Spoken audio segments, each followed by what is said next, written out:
So I think the salient thing I want to say about my approach as an educator and a consultant, as an author, is that while there are a lot of teachers who want to tell the student what to know, I try to show the student how to think. And Dan, you're in my class at AFI. Loved having you there, and it was you made great work while you were there. But I wondered, what do you think about that? I think that's exactly right, because I really was taught a different way of thinking, and I love that approach, because rather than like a textbook way of this is how you're supposed to make films, which I was taught before, this was a completely different approach that opened up my mind in terms of how I take a script and dramatize it to the screen, and also how I do that personally and find myself as an artist. And I really thought that process, like the evolution, was insane in those 2 years. Yeah, I mean, I think a lot of people feel that you start off as a student and you'll work your way to maybe one day becoming a master. Mm-hmm. But, I've worked with Martin Scorsese, my friend Anthony Minghella won 9 Academy Awards for The English Patient. And what's common, I think, in people who are very accomplished as filmmakers is that they're great students, actually. That Scorsese never stopped asking questions. I think there's a feeling that, you want to become a filmmaker, you need to know certain details, you need to know the ropes, how to do it. And once you know that, then you've got a career. But I see it as being the other way round. I see it as you working towards a career so that you can eventually know the ropes. Kurosawa, when he was 80 years old, I think he was 80, and he won the Life Achievement Award at the Academy Awards. And he said, I don't think I completely understand cinema yet. That's incredible, isn't it? For sure, that's incredible. Well, if he says that, but that's what it is. It's that journey of finding understanding. But that's actually what is incredible and makes so much sense to me, and also about my journey starting as a student of yours and then coming to the end where I realized I was more of a student than I thought I was at the beginning. Because at the beginning I thought as a director you need to be the authority on the set in some ways, which is true. You do have to be the authority of the story and all of these things. But at the same time, director dictator was something in my head, or like I wanted to control the world maybe a little too much. Yeah. And so I learned through this to collaborate and be a student and be interested in the work rather than just trying to fit it into a box. And it's interesting because it worked the other way around too. Because when I started as a teacher, I thought I had to know everything. And I had to be better than the fellows, than the students. And I had to tell them, what this is, right? And I realized, well, first of all, I was terrified, right? Because 100%. I hadn't been in America very long. And I've worked on some pretty big movies, but I was confronted by 25 people in the class, whatever, very, very talented, very hungry to learn, very inventive. And after a couple of years, I thought, well, wait a minute. Why don't I just admit that a lot of these people are just great, right? So instead of saying, this is the way you do it, I can say, how are you going to do this? How are we going to do it? How do I think about this? How do you think about this? Let's compare ideas, right? And maybe that worked really well for me because I have an issue with authority yeah. in some ways. And I think a lot of people do when they're trying to find their way as artists and stuff like that. So trying to fit things into a box can be a hard way to do it, And I feel like that's what I learned in other schools in some ways, was like the practicalities, but not how you connect as an artist in this medium, I think I always liked the students, the fellows who were misfits, and most of you are misfits, mm-hmm. right? And I kind of see myself as a misfit too. We're people who like to work with mischief, mm-hmm. With kind of subversive ideas. But the challenge is, I've got 3 M's as well: magic, mischief, and mystery. I like very much. Mm-hmm. But the challenge is, it's all got to work. It's easy if you can say, I can do anything I like. But if it doesn't work, if it doesn't convey a story, emotion, information, very important, visceral sensation, some sort of creative vision or other, which is a kind of, a very dubious term in many ways. But if it doesn't do that, it's not working, right? So how do you combine this notion of this subversive, mischievous artist, but somebody who has to be very practical as well? Well, that makes me think about like learning how we structured our projects that you guided us through, and we'd have to present them. And so like navigating how to communicate these ideas, and even talking in class about other movies that you would show us and we would break down. So it was about learning to articulate ideas a little better. And that's something I have an issue with, because I get in my head a lot. I'm like, oh, I think I know what I want. But before I thought, oh, that's the way it's got to be, and I'm just going to tell people how that is. And then I realized it was more of like, you become the student the more you learn, just like you said. I like what you say about structure, and I'm just going to sort of hold up my book. I hope you can see that. My new book, The Art of the Filmmaker, The Practical Aesthetics of the Screen. And I was having coffee with another teacher, Andrew Wagner, the other day, and he said, I told him about the book. I hadn't yet shown it to him. He said, well, how did you structure it? And it was coming up with the contents and the structure of it. First of all, different sections: perspectives, criteria. What have I got here? And then the case studies, part 1, 2, and 3. So perspective, appreciating the art of the filmmaker, language and cinema. What is language? What do we mean by cinematic language? The 5 domains in which a film comes to life.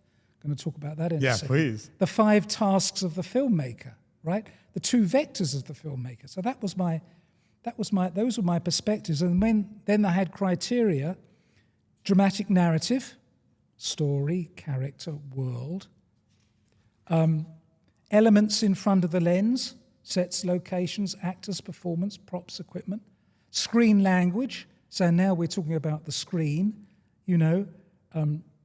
all kinds of things: visual language and meaning, color, eye trace, image, and then the shot, a section on the shot: composition and mise en scène, shot selection, establishing shots, masters, etc. Then camera, and I brought in a whole new series of concepts of camera, like complicit camera, participatory camera, critical camera, observing camera, passive camera, right? Most people think of a camera as an object. I want to talk about it as a concept. Yeah, for sure. How you might use it. And then a section on editing, a section on sound and music, and a section on reading the screenplay. And then I did some case studies with 3 films, which I might mention, but later on.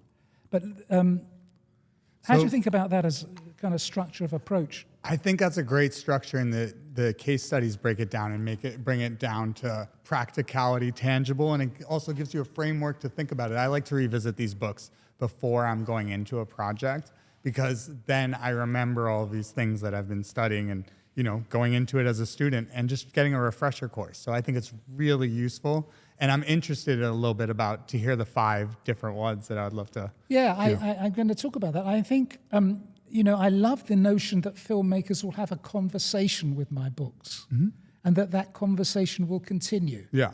And sometimes one thing might be valuable to you, something else might be valuable. 100%. And sometimes one approach I'm talking about, and sometimes another approach I'm talking about, because I'm not saying you have to take this approach. I'm saying there's this approach, there's that approach, there's another approach. Hey, what's going to be right for you? What's going to be right for the film? But the 5 domains in which a film comes to life, as I see it: number 1, the fiction that plays out in the domain beyond the screen, right? When I was 3.5 years old, I'm a very old person now, and we first had a TV set. Can you imagine that? I mean, when I was born, we didn't have a television in the home. And I thought the people in the set were little people, and that they were lived in the set. And when we turned the set off, they fell asleep or they got very bored, and I felt sorry for them. Well, in a way, I still kind of think that. I still believe in that world beyond the screen. For all of the kind of critical criteria and knowledge, that I bring in, and I still fall for that. It's real to me, So that's the first place. The second place is the planarity of the screen. It's that 2 dimensions, the shapes, the colors, the light, the line, the composition, the movement, what I call the flow of energy. And then the third thing is the screen of the mind, because that's so important. Kiarostami said, if you don't have to show something, don't show it.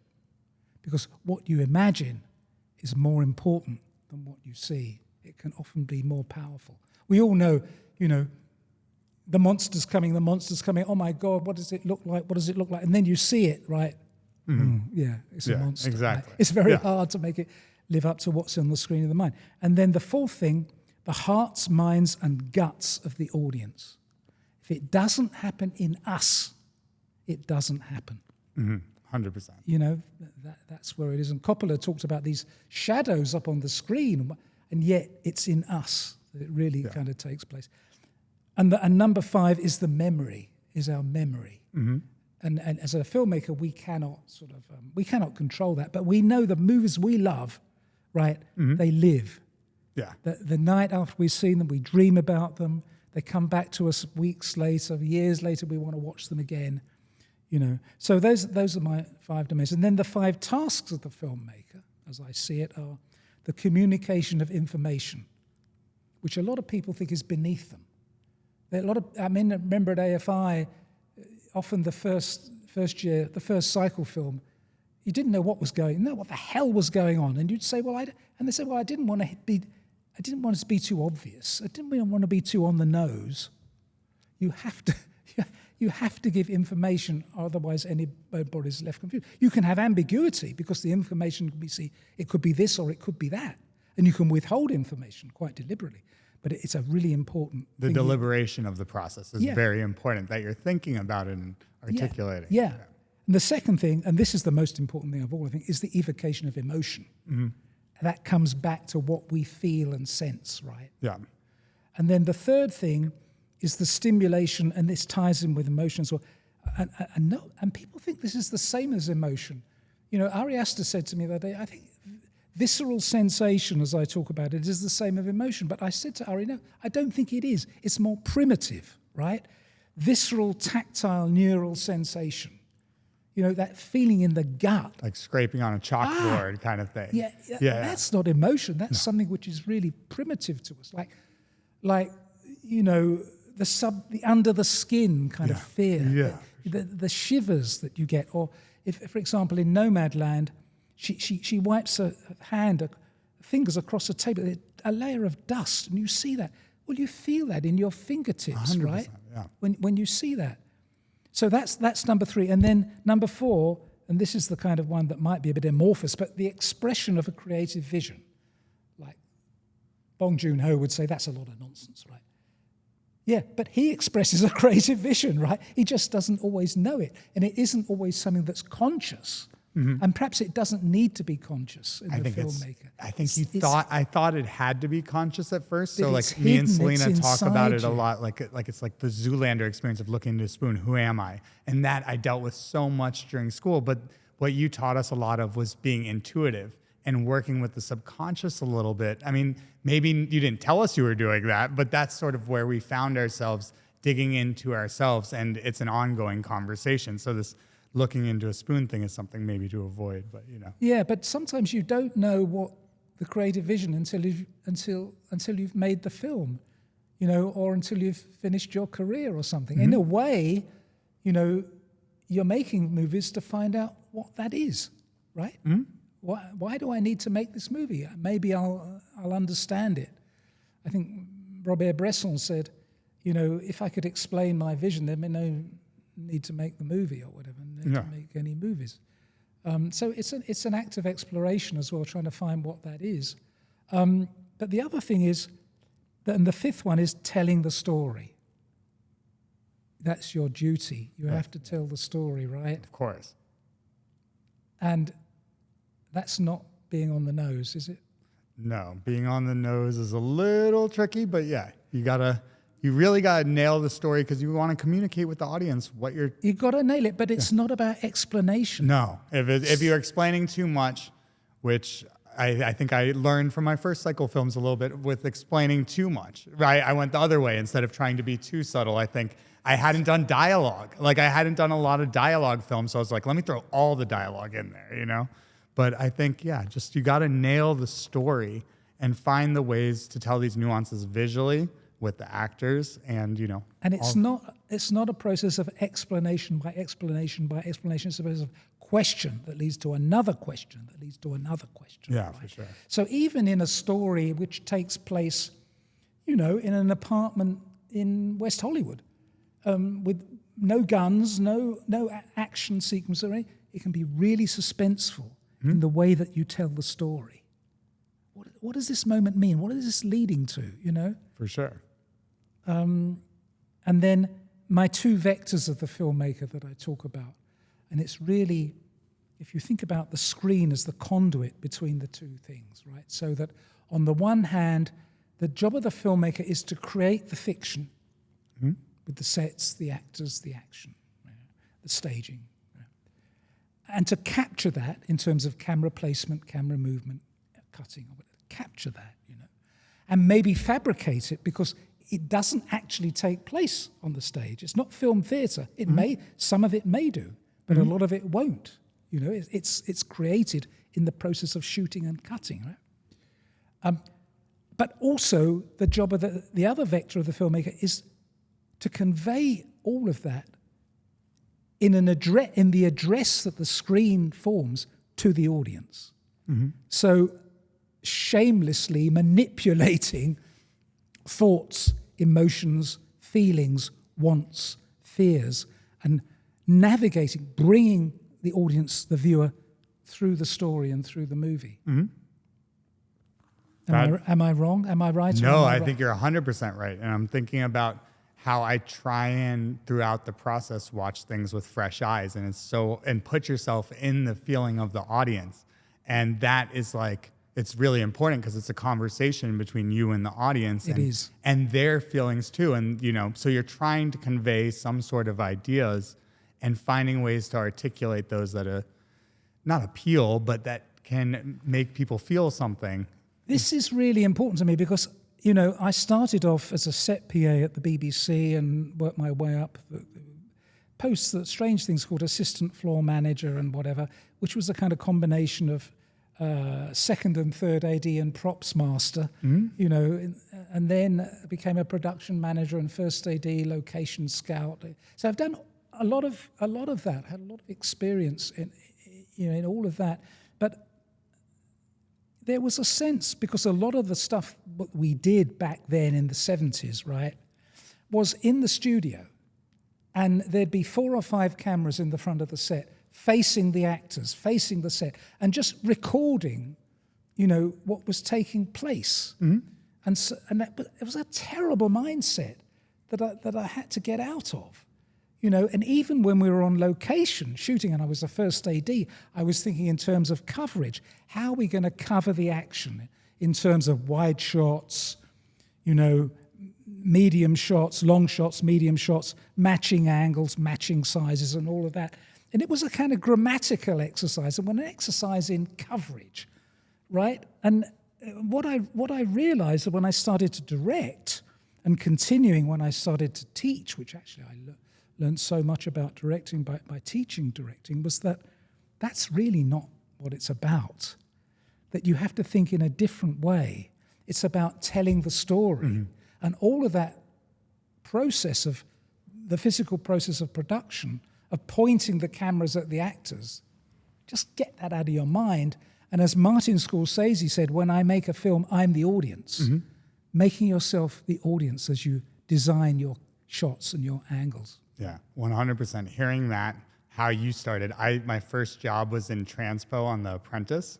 So it was a reality show with Donald Trump. I signed an NDA, so I can't say anything about it, but it was crazy. You never told me, Dan. No. So that's where I started, and I worked in production in New York for a really long time. And I was working on a lot of reality shows and trying to get into films. I knew I wanted to make films, but I think some of the technical side, I picked up a lot of bad habits in some ways because it was corporate videos and, live TV and reality shows. And then I finally landed a job on a movie and I got to be an assistant to the director. And thank God, thank you, Jennifer Westfeldt from Friends with Kids. I got to see that movie from the beginning to the end. She wrote my letter of recommendation to AFI, and that's how I landed here. I read it. Yeah. Yeah. Yeah, so that's how I landed here. And that was when things started to click, because I saw what she was doing as a director and how she was working with the team and doing all these different things. And it was completely different from my experience working in production. Yeah. So that's when I suddenly Because funnily enough, when you're working in production, and I mean, you have to be good to be able to do that. I'm not 100%. I'm not knocking those people. I did it myself. I'm terrified but you of it. don't have time to think about that creative thing. Because there's so much work to be done in terms of getting the process. Mm-hmm. The process work. But it interests me that you talk about working on reality shows, Dan, because I think, you see, you bring something of even when you don't have an experience which is totally great, you can find something in it. And there's something in your work, which, by the way, I love, but there's something in your work which has that sense of reality TV, but it's a very mischievous sense of it, a very spontaneous sense that you bring in your two films that I've seen that you've made. Well, I like to bring reality into films, and I feel like the technology and stuff has made that easier. It has, yeah. I want to ask you about something else that you mentioned, and it's something that I think is a very important part of learning to be a filmmaker. And if you think about it, we've got iPhones or whatever now. It's very easy to learn by doing, and that's terrific. That's great. Go out every weekend and shoot a scene with your friends. That's just great. But, when Orson Welles was starting, he couldn't do that. All he could do was watch Stagecoach and try to think what was in the mind of John Ford, in terms of designing those shots and putting them together. And Martin Scorsese watching movies on TV, going to the movie theater to watch movies. They had to learn to make movies by watching movies. And I kind of worry in a way, and I say that, I say this in my book, I may have said in my first book, I can't remember, that skill is kind of forgotten a little bit. That you think, someone once said to me, a cinematographer, she's really great, really smart, really intelligent, talented. She said, she did one of my classes. I took her through Notorious, and you've done that class, Hitchcock's Notorious from 1946, and she said, I didn't realize you could learn anything from watching an old movie. Oh man. Okay. Yeah. So, how do you go about learning by watching movies, and what do you learn? Well, I think that's so important because, the best kind of steal, right? It's not like you take something exactly because it becomes yours when you're telling your own story. Yeah. But, there's so many masters who've done so much incredible work. And so just to throw that out and count on, that it's all coming from you and what you've learned practically isn't quite the full experience, because if you're making films, there's the whole history of film that you're kind of up against, for what people are watching. 130 years. Yeah, now, exactly. Right? And why should people watch your movie now? There's so much incredible cinema, and there's so much to learn from incredible cinema that it is really a shame to not dive into these references, because I'm constantly thinking how my films relate to other films, or how there's a scene or a shot, and I'm like, I need those. And then when we do it, it's not like we literally stole it, because it's completely different when you get in your film and your set or your characters. And it's just not stealing, but it informs ideas. To be able to tell that mischief on screen, you need to be aware of what's happened in the past. And it's understanding the thinking of the filmmaker. 100%. Getting into the mind of the filmmaker. Because if you're a passive watcher, you're not seeing the nuts and bolts, which when you walk us through Notorious, you see how it works. You see so the you details. have to start watching films not as a consumer, but as a filmmaker. 100%. Right? And you may not even like the film very much. Or might not like the story. But if there's a kernel of something that could help your movie, you got to watch it. And I think it has become more difficult. I think for younger generations it becomes more and more difficult because there's simply more and more movies. Right? 100%. And that's a good thing in many ways. When I was in my 20s, right, early 20s and I left university, I'd be in London. I had a job at the BBC, which was 3 days a week, but every other day I'd be going to see 3 movies, and I'd be running catching the tube between different movie theatres to see the movies. That's amazing. But there weren't that many, right? I mean, there were all these giants, Kubrick, Hitchcock, John Ford, Howard Hawks, all white guys, basically. Yeah. And it was much more simple. But now there's many more films being made, many more different, diverse people making films, which is wonderful and about time. But you can't always. There's so much that it's hard sometimes to see. Well, it's really fascinating because that just puts us in the current times where the democratization of technology and the fact that everyone has a camera in their hands has sort of changed the game a little bit with how people see films. I was going to say the dreaded word content, because people talk a lot about content, and I see content as... I'm not going to talk about No, content. we will never talk about content. But what's interesting about that is it's sort of diluted filmmaking in some way because of the access to the tech, because before it was held in such high reverence. So it's really important to hold story and the art that really resonates with high resonance, because I think while there are a lot of films, everything that resonates with me is less. So I don't know what else to say about that. I mean, I just think you watch current movies and recent movies, but also you need to go back and look at the movies that have somehow lasted, that have stood the test of time. What is it about those movies and those filmmakers? Yeah. Even though our customs and our fashions are very different, the way we think, our sensibilities can be very different, but somehow, in those movies, there's something which is timeless. For sure. Well, films are like an ongoing conversation with an audience. Yeah. So personal work is an ongoing conversation, but even the history of film in some ways, because filmmakers inform each other and there's similar worlds and stories and genres and all of these kind of things. So everything builds on each other in some way. So you've got to respect the past to know what you can do in the future. And it's interesting how many, really prominent new filmmakers are so film literate, that they are educated, that they are very aware of film history, and have different approaches from different filmmakers. And of course, we can't know the movies that are around today. We can't know what's going to last and what isn't going to last. But the other thing is this sense, and I would always, this was something that I used to have in my mindset, and it was very wrong, and it was the notion of perfection. It's a disaster. It's a disaster. I was talking to Willem Dafoe on English Patient, and we happened to talk about Wild at Heart, David Lynch, which he's in. Yeah. And I said, well, it's got its flaws. I thought I was saying to him, got its flaws. He said, so what? So it's not perfect? Who cares? Nice. That was a great lesson to me. Huge lesson. It's not about perfection. Perfection makes me insecure.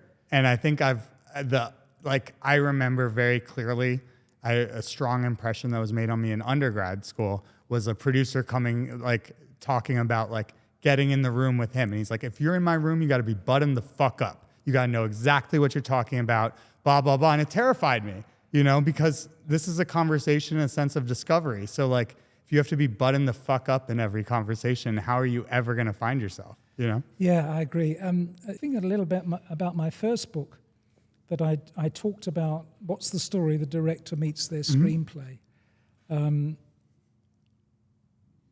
The engagement of the director with the screenplay, even if they've written the screenplay, or even if you're very close to the writer of the screenplays of your film. Yeah, my wife writes the films I've worked on. Your wife writes the films, and you're very familiar, presumably, with the progress, the development of the story and the treatment and the screenplay. How do you find a way of looking at it afresh Well, there are a number of different ways. So like the writing process, we're developing these things pretty closely together. And that's just writing and story and breaking a story. And we found methods to collaborate on that kind of thing. But then when we figured out that we are actually going to get the opportunity to make a movie, that's when it's time to start thinking about how we're making it. And I'll dive into lots of references and stuff like that. And then I'll spend a lot of time thinking about like each scene and breaking down the scenes the ways you sort of taught us to do it. And then as I do that, I'll be like trying to figure out the film in my head with these references and shot list and all these different things. And then I'll see maybe some things in the script might need to be tweaked because we're bringing this vision more to life and getting into more details. Not only tweaked, but maybe completely major rewrites. Or maybe you realize you didn't understand them.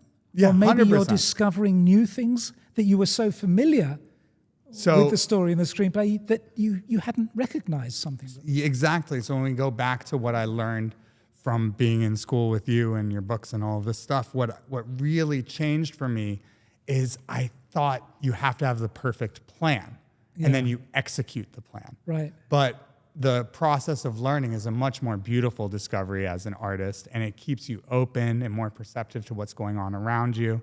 And I think you create a better film and you're able to look at it with a better lens because you're not like, all right, we're moving on to the next phase. You know, the script is always alive and breathing, and you're discovering more and more as you add these layers and collaborators to it. There's some things that I'm coming to me now.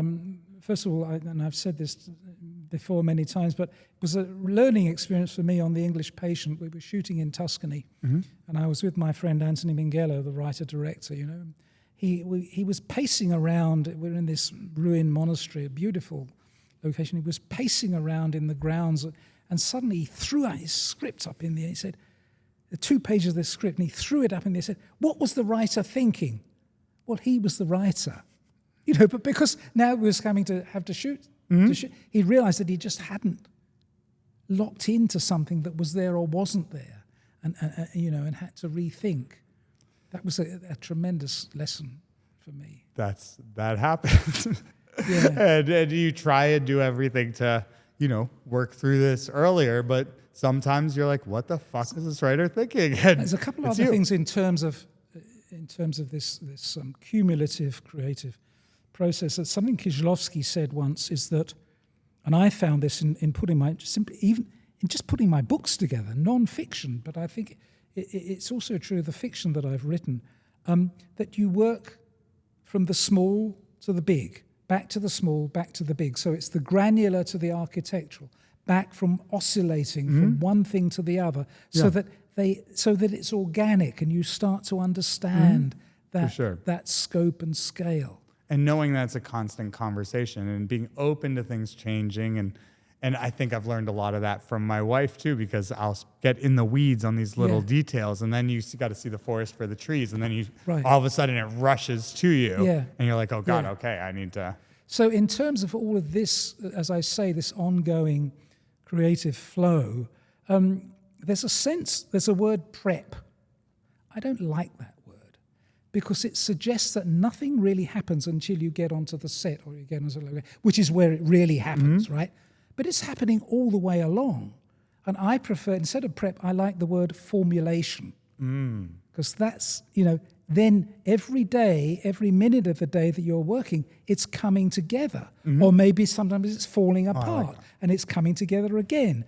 You're challenging it. You're finding a new way. Something isn't fitting in, But I think a lot of people, once, when I left the film school, I had a conversation with somebody at another film school in another country who wanted me to join them. And he said, well, when the students get on the set and the teaching begins, I knew this was not the film school I wanted to go to because it's not film theatre. Of course, you have to learn to work with the actors. You have to make all of that work.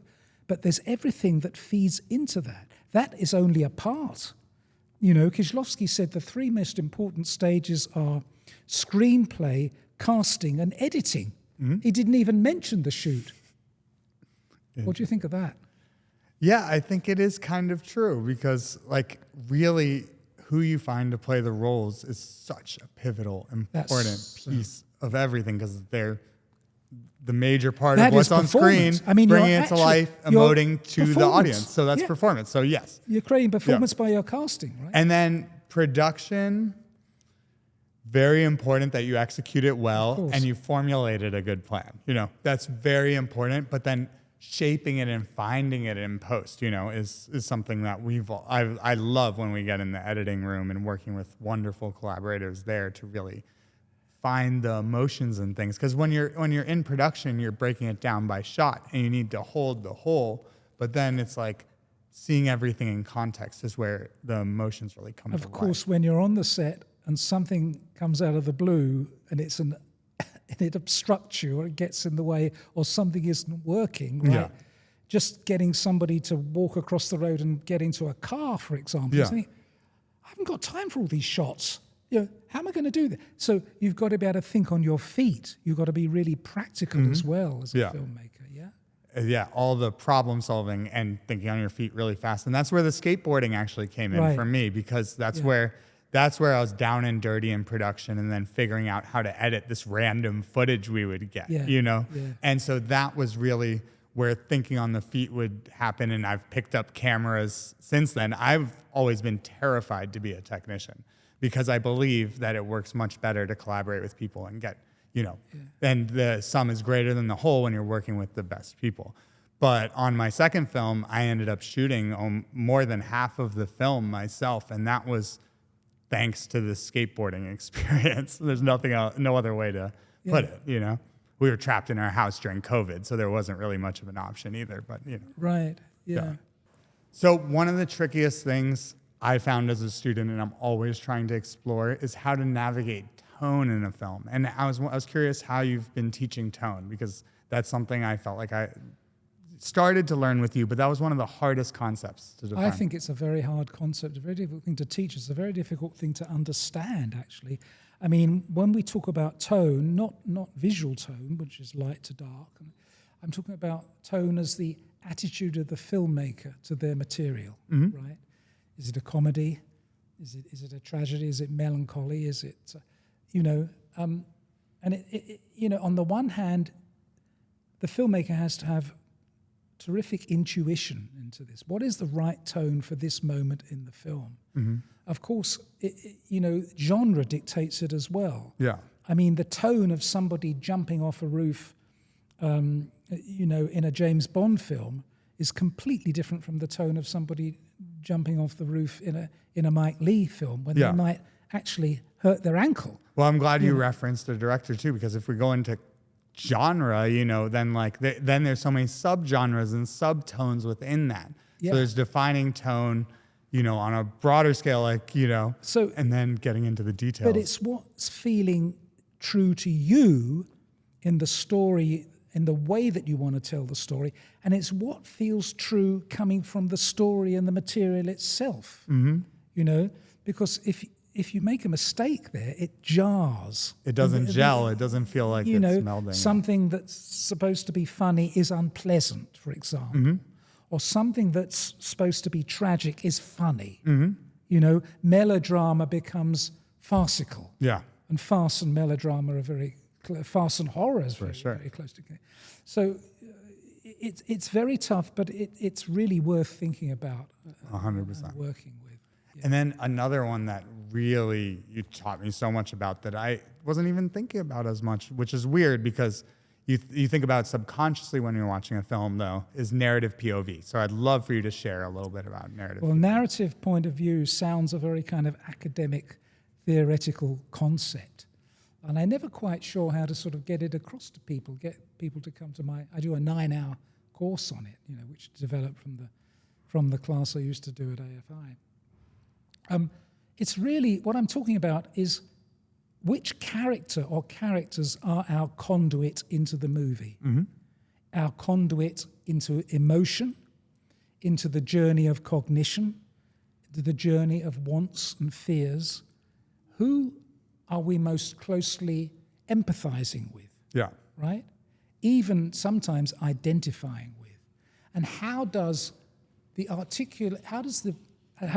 camera placement, camera movement, lensing, staging, editing, sound, music. How can all those things affect the audience's bond with a character above another character in ways that they're not even conscious of? 100%. Like Right? the stuff between the lines and those little and, nuances. And people talk about narrative point of view and they don't understand it. No. You listen to commentaries on Blu-rays and everything, and they think it's just looking at something and the camera being their eyes, which it can be, right? That's just, if it's more objective, just one resource. Yeah.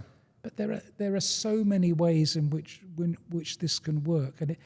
And for me, I think I have quite a bit of empathy. I'm very upset by something bad happens to a character. I feel it. That's the way I am. Other people, sociopaths, don't have empathy, so they're going to work in a different way. But so it's more important to some people than others. Some people maybe just want to watch an action movie, and see cars crashing and people killing each other and just stand back. It's like watching insects fighting out in a jar. And sometimes that can be exciting, I know, but it's that stepping into the shoes of a character and feeling you're sharing their experience. And wow. Even in an action movie, though, Even that in can an happen, especially in an action movie or in any type of movie, that's where like you said, you mentioned empathy. The narrative POV is where the empathy is connecting with the audience on every level, including the script level, you know? So like, if the story is really resonating with people, then it's working on firing on all these cylinders in a way that I wasn't considering before I dived into all this and became a student more of it than I thought I was. And of course, there are many different ways of doing it. Yeah. And sometimes deliberately, there is almost no narrative point of view. No. If it's a kind of farcical comedy, 100%. we might just be looking like at... a Roy Anderson film or something like that. Yeah. Or sometimes there might be multiple points of view, many 100%. different characters. But it's just understanding what the material demands and understanding what your approach is and being able to articulate it. Mm-hmm. So it's really important to be aware of it, I think. 100%. And very hard to learn it. It's kind of amorphous and hard to learn. kind of but amorphous, then when you think about it, you're considering it in all of these phases because it's sort of a path to empathy and connecting to the audience. And all the people I've worked with, and I worked with around 450 directing fellows at AFI, and I've worked with many, many students and filmmakers since then.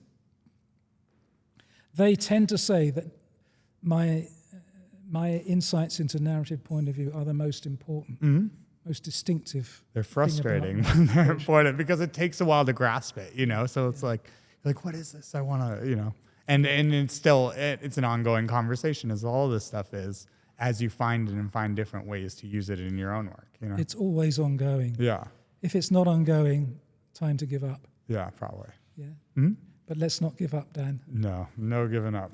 I'd like to say something about the word dramaturgy because it isn't really understood and it's used in the wrong way. I've seen really considerable filmmakers saying cinema isn't about dramaturgy. Actually, it is, because they think dramaturgy is just purely dramatic narrative. But the Merriam-Webster dictionary has a very interesting definition. It says, dramatic narrative and its representation on stage. Well, for us, it's dramatic narrative and its representation on the screen, right? And that's a very important thing to understand, that the screen isn't just cosmetic, that what you're doing isn't just a veneer. It isn't simply making things look good or elegant or making them look grimy or gritty or whatever. It has to lock in to the story and the emotion and the characters and the world, right? Yep. And you can be and this relates to style as well. People talk about style over substance, but no, style and substance need to be the same thing. That's where you get that beautiful alchemy where you get what you're having a great conversation with the audience. That's how you get it. And it can be what I call complementary style. In other words, it can match the world and the modes of the world and the fashions and the sensibility, or it can be subversive. Yeah. Right? You can have a movie set in the 18th century, like Barry Lyndon, okay, and all of the compositions are very studied, a lot of static camera work, it's very elegant, it's beautiful. or you can have it like The Favourite with Lanthimos. Of course, yeah. And wide angle lenses, everything distorted, crazy angles, and that's what I call subversive style. But there's a relationship, between the two things, which I think connects with what I'm talking about with the term dramaturgy, which is an important thing to understand. Yeah, for sure. Thank you, Dan, and thank you, everyone, for watching. And please check out my books and my courses and my consultations. I don't know whether you can see these, but maybe. Thank you. Yeah, thank you so much for having me, Peter. It was so great to talk about all this stuff, and I'm so excited about the new book and diving Well, I very into all much of it. like, the idea that when you're my student for life. 100%. And we can keep talking. Yeah. I find it tremendously exciting to watch your two features and to see your progress, and it's very impressive, and for me it's very thrilling. Oh, thank you so much. Well, it's so exciting to know that you're there, and it's been so great to connect with you over the years. I love it. So I love it too. it's been Dan. exciting. The ongoing conversation continues. It continues. Yeah. Thank you. All right, thank you so much.